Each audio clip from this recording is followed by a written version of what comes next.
26 Oktober saya ikut komunitas tersebut. Saya menuliskan, saya bilang gini, Pak, saya sama suami saya, kita mau lunas kapan nih gitu. Ayo, anu aja yuk, 10 November, kan itu hari pahlawan gitu. Kita itu ngayal hari pahlawan, bebas merdeka dari segala utang. Waktu itu saya tidak bisa bayar utang.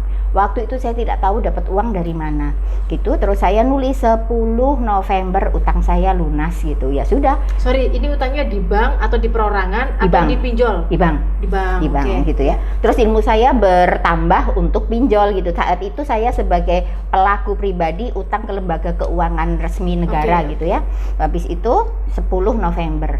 Alhamdulillah saya melakukan yang diajarkan oleh komunitas tersebut begitu ya. Saya diajarkan dan ternyata alhamdulillah 10 November utang saya tidak lunas. Namun Allah melunasinya tanggal 13 November. Ternyata dia ART yang sangat totok gitu, nggak bisa bahasa Indonesia. Sehingga dia ditranslate ke tetangganya, intinya udah diumpat-umpatin mertuanya karena punya utang 30 titik. Utang di sini, gali lubang sini, utang sini di 30 titik. Terus ya Bu, blank dulu, dikosongkan dulu. Jangan dikombin dengan yang lain. Kalau sudah memilih saya, itu artinya Allah memilihkan ibu untuk bertemu dengan saya, maka hanya saya yang didengarkan. Iya Umi gitu. Saya bleng ya, saya masukin gitu ya, pikiran-pikiran saya gitu, gini-gini. Lewat Allah ya, saya yang diberi kemudahan. 3 bulan berikutnya dia WA, Umi saya sudah 28 titik lunas. ART gajinya 500 sebulan. 10 korden jaro manfaatin fahuwa riba. Apapun pinjaman yang mengambil manfaat itulah riba. Mengambil manfaat itu apa? Baik uang, barang maupun jasa. Jasa itu misalnya begini, saya punya utang sama Bu Nia. Mbak Nia itu ternyata di pinggir jalan, saya yang punya utang ya, diingat nih, saya yang punya utang. Ternyata saya naik motor nih, saya pinjam uang di 100.000, saya naik motor. Mbak Nia mau kemana? Mau ke Alfalah gitu misalnya. Saya kebetulan juga mau ke Alfalah. Saya juga mau ke Alfalah. Ayo numpang. Nah begitu, wah iya daripada aku naik Grab gitu. Numpang ke saya itu pun mengambil manfaat, itulah riba.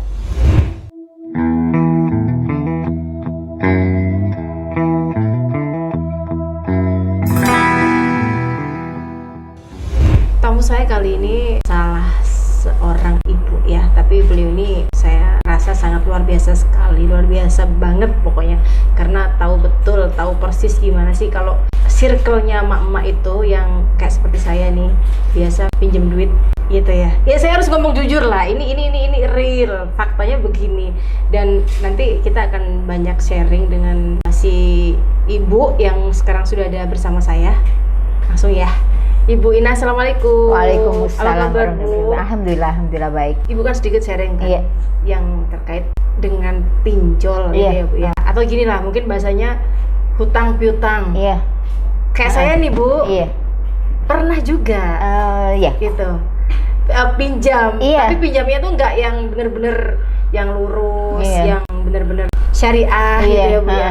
Jadi tiba-tiba pinjamnya 1 juta. Terus nanti jadinya 1,5 juta. Besoknya nambah lagi. Itu gimana Bu?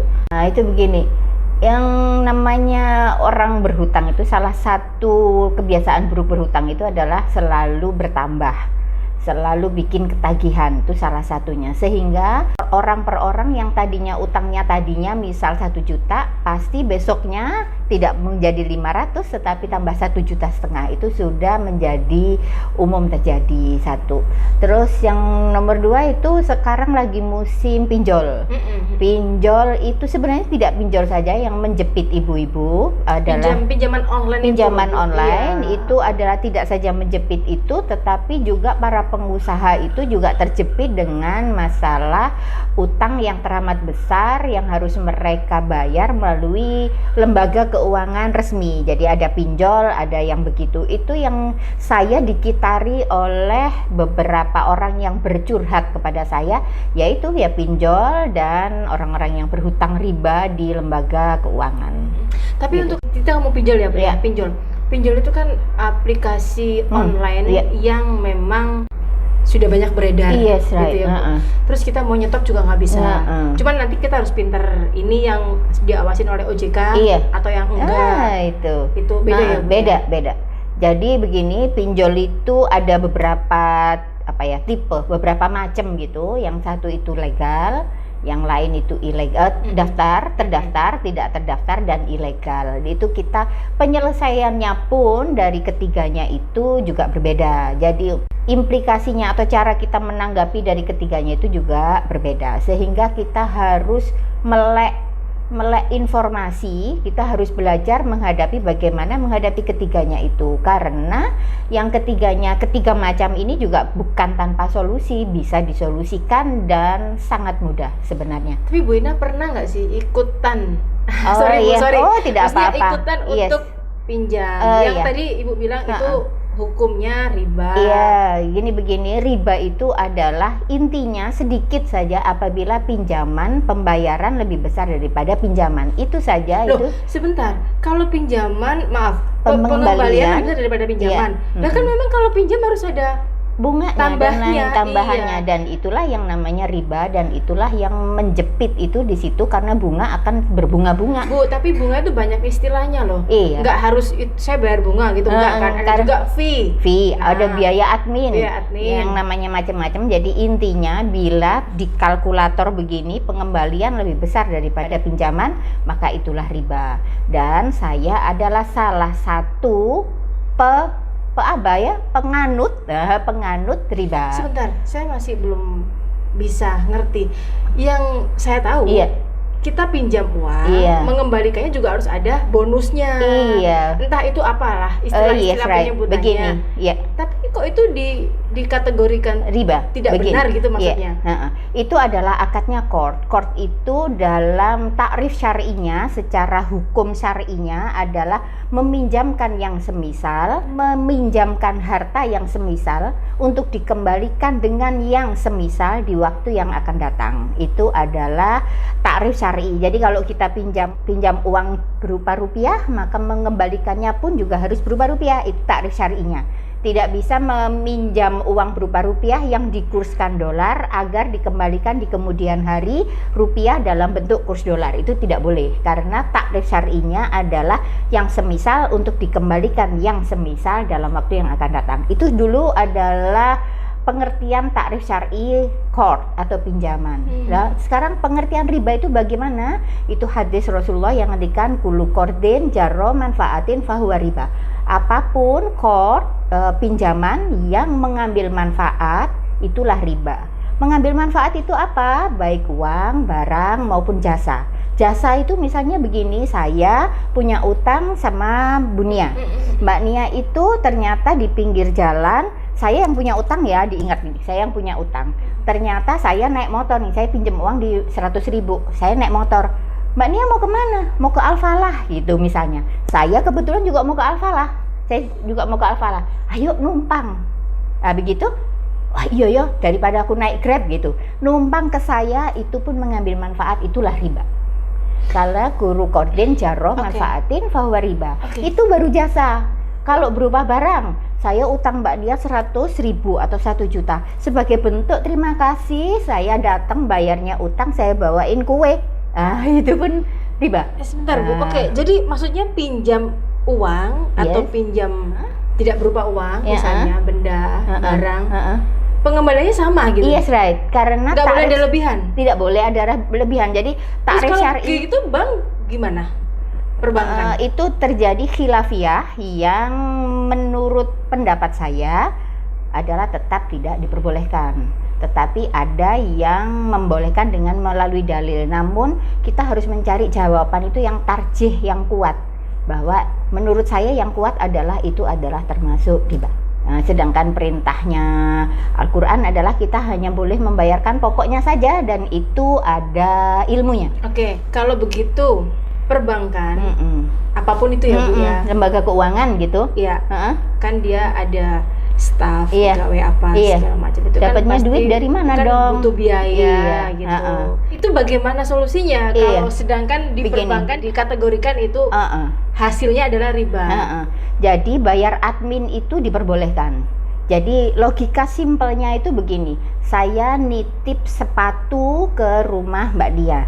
Logikanya aja, Mbak Nia ini aku titip gitu. Oke, terus saya pulang. Suatu saat saya ambil nih, Mbak Nia amanah sepatunya. Logika waras kita, saya yang membayar titipan sepatu tadi atau Mbak Nia malah ngasih duit saya, terima kasih ya sepatumu udah dititipkan ke saya. Logikanya yang mana gitu? Logikanya adalah saya kan bayar titip gitu ya. Ini Mbak Nia satu hari ya, 1.000 gitu. Iya, itu yang masuk akal. Jadi admin itu diperbolehkan. Nah, logikanya begitu. Jadi kalau malah aneh yang kita naruh duit, malah yang dititipin ngasih itu logika aja nggak nyampe, itu begitu. Oke, itu ada kategori angka nggak? Maksudnya berapa persen? Atau... Tidak ada, karena dalam Quran nggak ada persennya dan Rasulullah tidak menjelaskan persennya. Jadi larangan mengambil riba itu sudah harga mati. Jadi kullu qardin jaro manfaatin fahuwa riba. Namun ada beberapa orang yang berpendapat bahwa kita rela kok gitu kan, ini juga untuk usaha saya juga, atau kita ini untuk membayar sekolah ataupun kalau pinjol gitu ya, kita rela kok bayar gitu. Dalam Quran surat An-Nisa ayat 29 dijelaskan dilarang kita mengambil harta sesamamu secara batil. Jadi larangan mengambil secara batil disebutkan terlebih dahulu, baru kemudian kecuali ri'antarodun, kecuali kamu sama-sama ridho. Jadi ridho disebutkan kemudian setelah larangan untuk mengambil batil. Batil itu apa? Batil adalah yang tidak sesuai syariat. Ya. Gitu. Bu Ina tadi pernah ya atau sebagai pelaku riba. Iya. Gimana itu? Gitu. Saya adalah orang yang tidak pernah berhutang. Saya menurut saya tadinya. Nggak pernah berhutang berarti asetnya banyak dong. Iya, saya tabungannya maksud besar. saya di otak saya itu tidak ada pinjam gitu ya, tidak ada gitu ya. Suatu saat kok sawangannya kok tidak diojo-ojoin teman gitu bahwa hidup seperti malam tak berbintang lah apalah begitu ya. Artinya saya tergoda untuk pinjam gitu. Tapi memang saya sebelumnya memang tidak pernah punya utang, dan sekali itu pinjam dan sekali itu banyak. Begitu ya. Sekali itu banyak. Salah satu tabiat buruk berhutang ada 19. Salah satunya adalah membayar kepastian dengan ketidakpastian. Waktu saya akad kredit utang itu, saya tahu ini cukup untuk gaji saya cukup untuk membayar ini. Saya tahu itu, tapi itu saat itu 2 tahun kemudian, 3 tahun kemudian, atau 10 menit kemudian kita tidak tahu rezeki kita. Itulah hutang riba, itu membayar kepastian dengan ketidakpastian. Sudah pasti bayarnya sekian, bayarnya pakai apa? Tidak kepastian, tidak ada.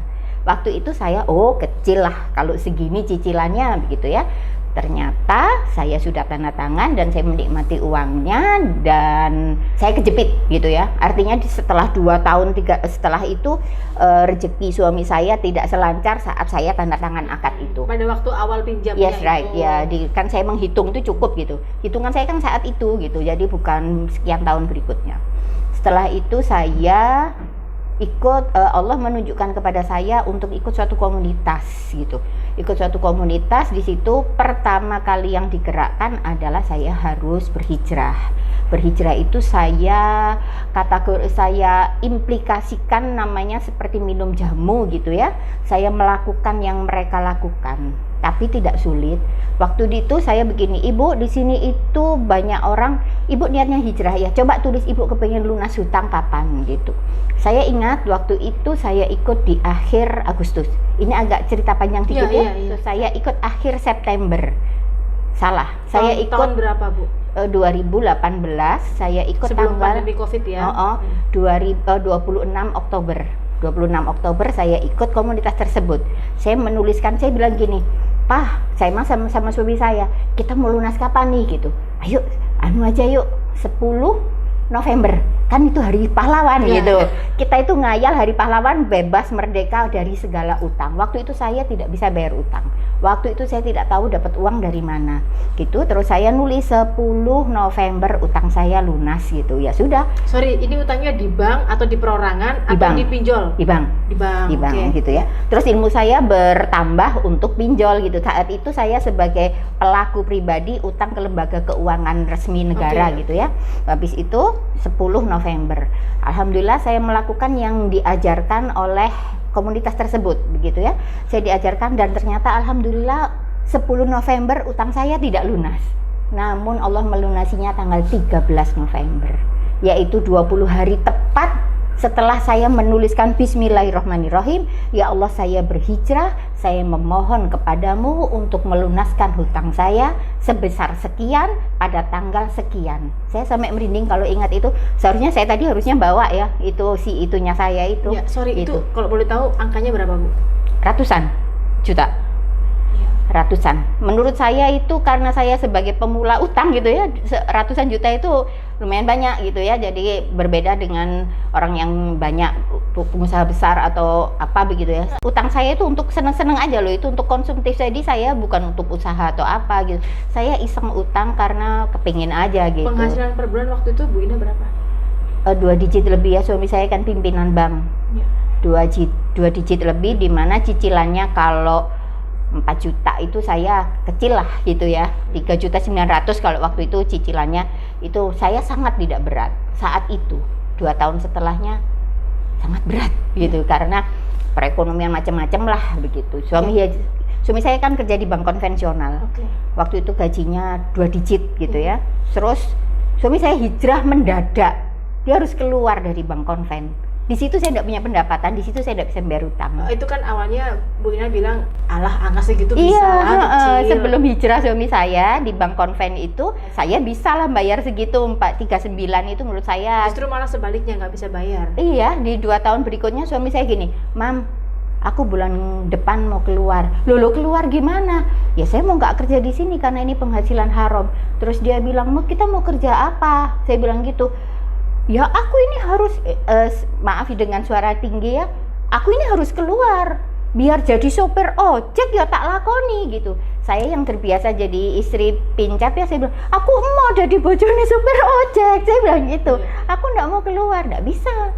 Ya kita nanti sadar ya yang ngasih makan kita itu bukan ya, saya nyebutkan merek nih, gitu ya. Waktu itu namanya saya, yang ngasih makan kita itu bukan Mas. Tapi aku waktu itu saya nggak punya iman gitu. Pokoknya ngasih makan saya itu bank aja, utak saya ini gaji lah. Karena logikanya kan mau bayar cicilan pakai apa? Right. Yeah. Kalau nggak ada pekerjaan, penghasilannya dari mana gitu. Anak udah SMA dan membutuhkan. Anak SMA itu kan ya bensin dan lain-lain gitu ya, baju dan lain-lain gitulah. Yang saya mikirkan berapa itu sih Bu putra putri? 2. Ya jadi waktu itu ya kalau untuk makan insya Allah tahu tempe saya bisa gitu, tapi anak saya kan kasihan kok saya kasih tahu gitulah, terbiasa di sini dan tiba-tiba di sini itu menurut saya saat itu berat. Saya lupa saya punya Allah gitu. Terus saya ikut komunitas itu dan Allah membayar lunas tanpa saya mengurangi tabungan saya. Dari menjadi seorang istri pimpinan cabang suatu bank konvensional. Iya. Terus kemudian berhijrah atau tidak berpenghasilan yang sebesar angka itu. Gimana apa yang saya lakukan? Yang saya lakukan adalah sekali lagi ini kan komunitas ISMI ya, kebetulan saya sedikit ada rodok pantes lah saya di sini gitu ya. Waktu itu, Mas kita kerja apa ya gitu. Udah buka anu aja. Mana namanya miyabi. Karena mie saya level-level pedesnya gitu ya. Apa namanya? Miyabi hot. Kok jadi agak anak saya. Ya kan? Anak saya gitu ya. Terus kita buka di Kalasan. Saya kalau dapat duit itu saya langsung bagi 3, yang satu untuk modal, satu untuk hidup, yang 50% untuk sodako. Saya tidak mengatakan saya ahli sodako ya, karena saya kepepet tidak ada penghasilan aja sehingga saya nekat gitu ya. Saya bukan ahli sodako gitu ya. Artinya yang 50% itu saya sodakokan langsung gitu ya. 25 itu untuk makan, 25 untuk modal gitu. Dan alhamdulillah sehari cuma lakunya 2 mangkok gitu ya. Di Kalasan, kalau kita orang Surabaya tahu lah Kalasan itu tempat apa gitu ya. 1 bulan alhamdulillah saya tidak bisa memperpanjang. Restoran, kafe, warung kecil nggak jelas, namanya pengangguran nggak punya modal gitu ya. Gitu. Terus habis itu di hari ke-30, hari terakhir, ada orang koperasi UNER, Rumah Sakit Dr. Sutomo, Bu, ini pertolongan Allah, entah karena sodako, entah apa saya tidak tahu ya, entah karena suami saya hijrah saya juga tidak tahu. Bu mau ngisi koperasinya Dr. Sutomo sehari 200 bungkus, yang tadinya cuma 1 bungkus, semalam kita nggak ada yang beli gitu, tapi sodakohnya saya gedein gitu ya. Di hari ke-30 ya sudah saya kukut, si toko nggak bisa perpanjang lagi. Saya jadi supplier pangsit di Rumah Sakit Dr. Sutomo, kemudian di RSI, kemudian di RSI-nya 2, kemudian nambah ke UNER, nambah ke FISIP, nambah ke ekonomi gitu. Sekarang nggak pangsit aja, tapi keripik dulu ada Mak Icih gitu, saya bikin keripik namanya Kak Icik gitu, jadi dimer-bimbirkan gitu. Ya, saya jual itu dan larisnya luar biasa. Jadi ini hikmah dari berhijrah ya, Iya, Bu, ya. nah, itu begitu. Yang tadi Bu sedikit disenggol, Iya, nggak bisa bayar di pinjaman, iya. itu akhirnya gimana itu? Akhirnya, solusi unlogic dari Allah gitu ya. Unlogicnya begini, karena di dalam komunitas kita itu kita selalu unlogic itu pasti datang. Kalau kita sudah nemplek ke Allah begini, nanti itu Allah itu akan datang pertolongan gitu ya. Waktu itu ini unlogicnya enggak masuk akal ya Mbak, enggak apa-apa ya. Saya hidup di Kalimantan. Waktu itu ada orang Nusa Tenggara Barat gitu ngetok rumah saya. Bu, saya mau numpang hidup, bukan sanak, bukan saudara. Saya numpang hidup di sini ya gitu. Ya sudah gitu, dia jadi numpang, dia kerja. Pokoknya dia hidup sama saya gitu ya. Udah gitu putus hubungan. Saya pindah di Jawa. Udah putus saja hubungan. Tiba-tiba pas saya kepepet itu, dia datang ke Jawa ngelihat Facebook saya gitu, terus dia nelpon saya ngasih uang buat bayar. Gitu, saya bilang unlogic gitu ya. Ibu utangnya jadi pertolongan dari Allah. Saya terima kasih begitu. Saya terima unlogic kalau bahasanya unlogic gitu. Jadi Ibu saya mau itu ucapan terima kasih gitu. Saya tuh sampai Masya Allah gitu ya gitu. Padahal untuk mie itu saya nggak bisa bayar yang 3,9 tuh, untuk mie nggak bisa, untuk makan aja bisanya, untuk bayar bulanan nggak bisa.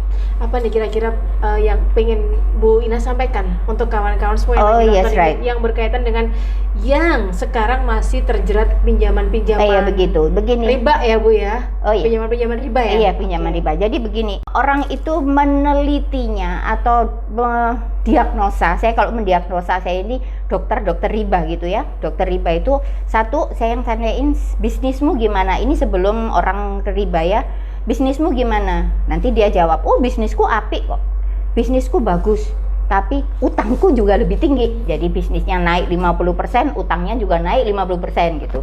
Oh iya, saya iyain, ini kalau dokter gitu pilek enggak, batuk enggak gitu ya, diagnosa riba.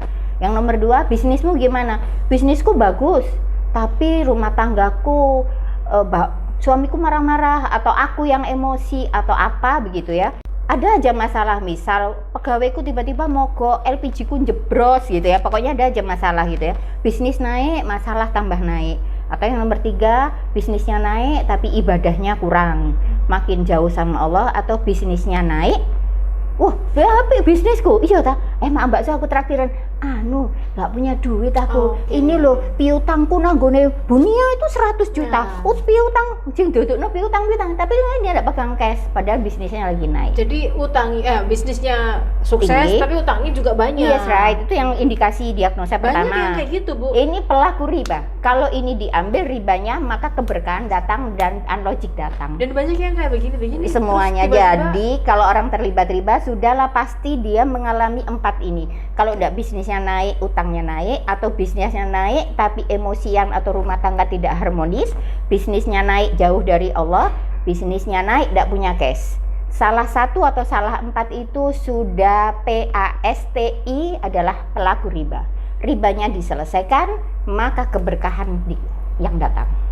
Jadi itu diagnosa saya. Itu pas seperti yang terjadi di salah satu restoran terkenal di Surabaya ini, cerita kisah nyata yang orang Surabaya. Nanti saya cerita dari orang yang konsul sama saya di Bandung.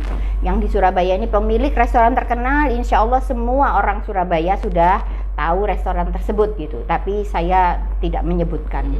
Dia utangnya 3M. Utangnya 3M dan dia berkonsul sama saya. Rumahnya itu selamanya sekolah. Sekolah itu maksudnya digadein gitu ya, sekolah ya, sertifikatnya. Terus BPKB mobil selalu disekolahkan gitu. Terus dia konsul sama saya, ya saya gini, ini ilmu yang saya dapat harus karena saya. Bu Ina pernah ngalami yang kayak gitu juga. Dan saya di komunitas tersebut diajarin caranya, sehingga itu yang saya buat, praktekkan, saya informasikan ke orang lain. Walaupun saya dilarang, nggak boleh sama komunitas tersebut untuk memberikan. Oh iya? Dilarang? Iya. Alasannya? saya tidak bisa ngomong di sini. Artinya Enggak, maksudnya kenapa kan kita berbagi informasi kebaikan, iya, itu kalau- bareng-bareng ngasih solusi. yes right, itu dari sudut luar ya, dari Iya. sudut kami di dalam tidak ada, tidak boleh begitu, tidak boleh. Ngasih kebaikan juga tuh dilarang atau gimana? Iya. Enso ini tidak perlu diperpanjangkan, artinya saya tidak boleh sudah begitu ya. Oke. Begitu ya. Namun saya banggel ya, saya nakal gitu ya. Saya takut nanti kalau saya mati, saya punya ilmu ini untuk melunaskan utang teman-teman sekitar saya begitu ya. Saya harus share gitu. Dan orang tersebut 3 minggu, Umi, manggil saya Umi gitu. Umi, alhamdulillah BPKB saya udah lulus sekolahnya gitu. 3 minggu gitu. Terus alhamdulillah tinggal sertifikatnya Umi, minta doanya. Iya, itu utangnya 3M. Terus ada lagi pembantu dari Bandung, tiba-tiba WA saya bilang sih nomor saya itu saya tidak pernah share ke orang. Tapi kalau orang konsul sama saya bilang ini pertolongan Allah yang datang ke saya gitu, karena tidak ada orang yang mau dutui ilmu itu, tidak ada, Mbak. Iya. Gitu. Dirahasiakan ya. Iya. Tapi kan kebaikan harus di-share. Iya kan harus bayar mahal. Kalau sama saya kan gratis gitu ya. Saya begitu, itu tiba-tiba pakai bahasa Sunda, terus saya bilang saya nggak ngerti Bu, ini bahasa saya ini orang Surabaya, saya nggak ngerti gitu. Ternyata dia ART yang sangat totok gitu, nggak bisa bahasa Indonesia, sehingga dia ditranslate ke tetangganya, intinya udah diumpat-umpatin mertuanya karena punya utang 30 titik. Utang di sini, gali lubang sini, utang sini di 30 titik. Terus ya Bu, blank dulu, dikosongkan dulu. Jangan dikombin dengan yang lain. Kalau sudah memilih saya, itu artinya Allah memilihkan ibu untuk bertemu dengan saya, maka hanya saya yang didengarkan. Iya Umi gitu. Saya bleng ya, saya masukin gitu ya pikiran-pikiran saya gitu gini-gini. Lewat Allah ya, saya yang diberi kemudahan. 3 bulan berikutnya dia WA, Umi saya sudah 28 titik lunas. ART gajinya 500 sebulan.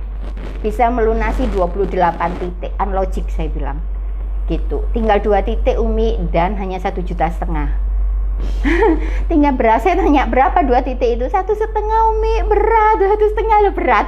Oh iya, saya bilang gitu. Semoga bismillah diteruskan, saya bilang gitu. Terus sekarang udah gak WA lagi, insya Allah sudah lunas. Iya. Ya. Yang kemarin yang saya share itu adalah tamu saya dari Jogja, dia datang ke sini dan dia tawaduk sekali sama saya, itu 11M. Sertifikatnya udah pulang, sawahnya udah selamat. Itu 1,5 tahun, September 2020. Itu dia mulai hijrah September 2020. Terus saya udah Bu, fokus ini minum jamu gitu, saya begini begitu. Minum jamu itu maksudnya bahasa treatment tadi. Iya, karena yang enak itu kan riba, enak itu kan utang. Jadi kalau nggak utang nggak riba itu kan nggak enak, karena begitulah. Iya gitu. kan, karena kalau kita ngomong gini Bu, kita ini bisa dapat mobil, Iya, bisa enak punya kan? rumah, itu kalau kita berhutang. Yes right. Kalau enggak Akan dapat. gimana Mindset, caranya? Iya mindset kan? itu yang ternyata tidak benar karena tidak menghadirkan Allah. Itu unlogic akan datang, rumah dan mobil akan didatangkan Allah, insya Allah. Dan kami di komunitas kami, ownernya aja, foundernya saja tidak punya mobil karena itu kemelekatan, tapi itu ilmu tingkat tinggi ya, saya tidak share di situ. Bukan tidak boleh, tapi tidak kayak sekolah gitu, dia udah tingkat 6, kita masih TK lah pembicaraan kita ini gitu, jadi belum. Next lah. Yes right. Untuk pinjol, oh ya pinjol. Yes right. Pinjol itu ibu-ibu jangan takut. Dia tidak semenakutkan yang dibayangkan. Bila mau untuk lepas dari pinjol, insya Allah Allah tunjukkan jalannya, karena Quran surat 16 ayat 89, tidak aku turunkan kitab ini kecuali untuk menjawab semua permasalahan. Jadi permasalahan ibu ada, dan nanti bila menghubungi saya, insya Allah itu adalah jalan yang ditunjukkan Allah. Oke. Begitu. Ya, Bu Ina terima kasih banyak. Sama-sama. Waktunya nanti kapan kita ngobrol lagi ya Bu ya? Siap. Yang lebih gayeng lagi. Yes gitu. right. Mudah-mudahan nanti teman-teman yang lagi nonton, yang sekarang lagi masih punya banyak titik utang, bisa ada inspirasi Ya, Masya untuk Allah. segera menyelesaikannya. Masya gitu. Allah. Tidak mustahil, karena lunas utang itu tidak mustahil. Oke, Siap. terima kasih banyak Siap. Bu Ina. Barakallah. Terima kasih waktunya. Matur Terima kasih. nuwun. Assalamualaikum. Waalaikumsalam warahmatullahi wabarakatuh.